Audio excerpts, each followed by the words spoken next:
അതെനിക്ക് വളരെ ഇഷ്ടപ്പെട്ട ഒരു ചോദ്യമാണ് കേട്ടോ. അതിനെപ്പറ്റി പറയുമ്പോഴൊക്കെ എനിക്കിങ്ങനെ ഒരു മനസ്സിലൊരു കുളിർമ തോന്നാറുണ്ട്. അമ്മാതി തന്നെ പറയല്ലേ എന്ന് നിങ്ങൾ എല്ലാവരും എന്നോട് when I have to make that correction, it's like yes.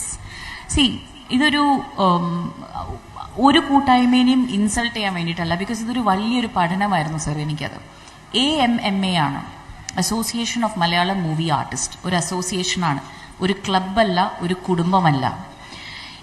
ഓരോ തവണയും ഞാൻ അസോസിയേഷനിൽ ഉണ്ടായിരുന്ന സമയത്ത് ഞാൻ അവിടെ പോകുമ്പം പ്രോബ്ലംസ് ഉന്നയിക്കുമ്പോൾ അത് വിട് പാർവതി, അത് നമ്മുടെ ഒരു കുടുംബമല്ലേ, നമ്മളിങ്ങനെ ഒത്തിരിച്ച് നമുക്ക് ഓണമൊക്കെ സെലിബ്രേറ്റ് ചെയ്ത് നല്ല ഡ്രസ്സൊക്കെ ഇട്ട് സദ്യയൊക്കെ കഴിച്ചിങ്ങനെ പോവാം.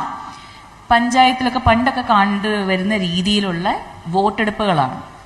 അതായത് എല്ലാവരും അവരവർ തന്നെ തീരുമാനിക്കും ആരാണ് റൺ ചെയ്യുന്നത്, കൈപൊക്കി കാണിക്കാൻ പറയും. ലഞ്ചിന് എല്ലാവരും പോകുന്ന സമയത്താണ് അവരത് നടത്തും ചെയ്യുക, സോ ദാറ്റ് മാക്സിമം ആൾക്കാർ അതിനകത്ത് ഉണ്ടാവില്ല. ആൻഡ് സോ ഒരു ഘട്ടം കഴിയുമ്പോൾ ഇതൊരു പ്രഹസനമാണെന്ന് മനസ്സിലാക്കി കഴിയുമ്പോൾ നമുക്ക് തന്നെ ഒരു കുറച്ച് സെൽഫ് റെസ്പെക്റ്റ് ഉണ്ടാകുമ്പോൾ ഒന്ന് ഇറങ്ങാൻ തോന്നും. അതാണ് ഞാൻ ചെയ്തത്.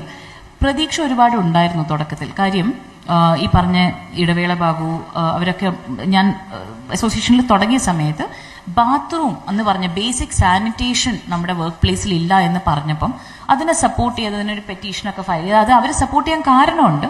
വളരെ സീനിയർ ആയിട്ടുള്ള മെയിൽ ആക്ടേഴ്സിന് പ്രോസ്ട്രേറ്റ് പ്രോബ്ലംസ് ഉണ്ട്. ഈ ഇഷ്യൂസ് ഉള്ളപ്പോൾ നമുക്കും കൂടെ പ്രശ്നമുള്ള ഒരു കാര്യമാണെന്ന് പറഞ്ഞപ്പോഴാണ് അവരതിലേക്ക് ജോയിൻ ചെയ്തത്, ആ പെറ്റീഷനിലേക്ക്. അതുവരെ അത് അവരെ ബുദ്ധിമുട്ടിക്കുന്ന ഒരു കാര്യമായിരുന്നില്ല.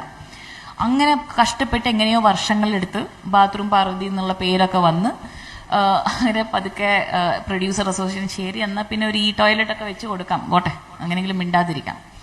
ഇതൊക്കെ ചെയ്ത് വന്നപ്പോൾ എനിക്കൊരു പ്രതീക്ഷ ഉണ്ടായിരുന്നു. ഇത്തരം കാര്യങ്ങൾ നമ്മൾ പറയുമ്പോൾ, അല്ലെങ്കിൽ ഇപ്പം എനിക്കൊരു കോൺട്രാക്റ്റിൽ എനിക്ക് കിട്ടേണ്ട പൈസ കിട്ടാതെ പോകുമ്പോൾ പലപ്പോഴും അതിൽ എക്സിക്യൂട്ടീവ് കമ്മിറ്റി മെമ്പേഴ്സ് ഇടപെട്ടിട്ട് എനിക്ക് അതിന്റെ ബാക്കിയുള്ള പൈസ കിട്ടിയിട്ടുണ്ട്. അപ്പം പറയണമല്ലോ, അവർ ചെയ്തിട്ടുള്ള കാര്യങ്ങൾ പറയണം. അത് ഇതുള്ളത് കൊണ്ട് തന്നെ 2017 ഈ ഒരു ഇൻസിഡന്റ് നമ്മുടെ എല്ലാവരുടെയും ലൈഫ് മാറ്റിമറിക്കുമ്പോൾ അതിലുള്ള പ്രൈം അക്യൂസ്ഡ് ആയിട്ടുള്ള ഒരാളെ തിരിച്ച് റീഇൻസ്റ്റേറ്റ് ചെയ്യുന്ന ആക്ഷൻ, അവിടെയാണ് ഏറ്റവും വലിയ എനിക്ക് ആഘാതം ഏറ്റത്. ആ ചെയ്തിന്റെ ഉദ്ദേശം എന്തായിരുന്നു എന്നുള്ളതാണ്. പിന്നെ അതിനുശേഷം it was an easy understanding. അതിനുശേഷം നമ്മളെ മനസ്സിലാക്കണം എന്നുള്ളൊരു പ്രാഥമികമായിട്ടുള്ള ഒരു ഉദ്ദേശശുദ്ധി പോലും ഇല്ല എന്നുള്ളത് നമ്മൾ മനസ്സിലാക്കി കഴിഞ്ഞാൽ പിന്നെ അവരുമായിട്ട് നമ്മൾ കോൺവേഴ്സ് ചെയ്തിട്ട് കാര്യമില്ല sir. Then we have to look at people who will actually be there to build a new world with us. So I don't think they are the ones to build. അതിലുള്ള എല്ലാ മെമ്പേഴ്സിനെ പറ്റിയിട്ടും അല്ല ഞാൻ പറയുന്നത്, അന്ന് exist ചെയ്തിട്ടുള്ള executive മെമ്പേഴ്സിനോടുള്ള വിമർശനം പോലും അല്ല. It is A fact who they are. ഈ രണ്ട്